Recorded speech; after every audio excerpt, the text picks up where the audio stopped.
નમસ્કાર, હું છું રિયા રાવલ અને આપ જોઈ રહ્યા છો લલકાર ન્યૂઝ। આ વખતની સૌથી મોટી અને મહત્વની ખબર આવી રહી છે। ભાવનગરથી જે ગુજરાતના રાજકારણમાં ગરમાવો લાવી શકે છે। જીતુ વાઘાણીના ગઢમાં હવે શી ગર્જના થશે અને જો વિગતવાર ચર્ચા કરીએ તો એ પહેલા લલકાર ન્યૂઝને લાઈક, શેર અને સબસ્ક્રાઇબ જરૂરથી કરજો।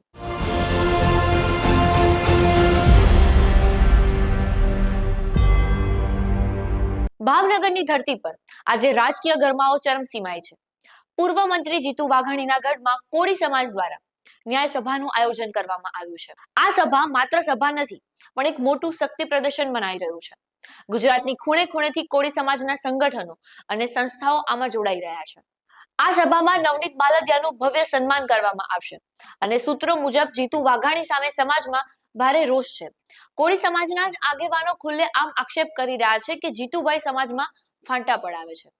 આજ આ શંકાને પગલે એસઆઈટીની તપાસ પણ સોંપાઈ હતી। હવે જોવાનું એ રહેશે કે આ ન્યાય સભામાં કયા મુદ્દાઓ ઉછળશે, કારણ કે આ સંમેલન વાઘાણીનું ટેન્શન વધારી શકે છે।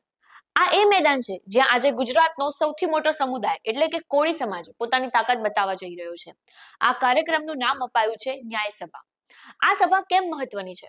કારણ કે આ મેદાન પૂર્વ પ્રદેશ પ્રમુખ જીતુ વાઘાણીનો ગઢ ગણાય છે।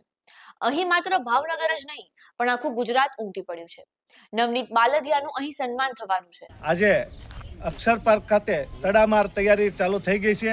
આજે મંડપ, લાઇટ અને એઆઈથી, ડ્રોનથી અને કેમેરાથી સિક્યુરિટી સજ્જ તૈયારી ચાલુ થઈ ચૂકી છે અને બેઠક વ્યવસ્થાની પણ તૈયારી ચાલુ છે। એટલે સુરક્ષાની પૂરી ધ્યાન રાખીને સિક્યુરિટીની પણ વ્યવસ્થા થઈ ગઈ છે અને બાઉન્સરની અને પાર્કિંગ સિક્યુરિટીની પણ વ્યવસ્થા થઈ ગઈ છે। એટલે ફૂલ તૈયારી અત્યારે ચાલી રહી છે કાલની સભા માટેની। તો ભાઈઓ, મિત્રો, વડીલો બધાએ તમારી પોતાની કાળજી રાખીને ભાવનગર કાલે પહોંચી જાવ એવી મારી લાગણી છે।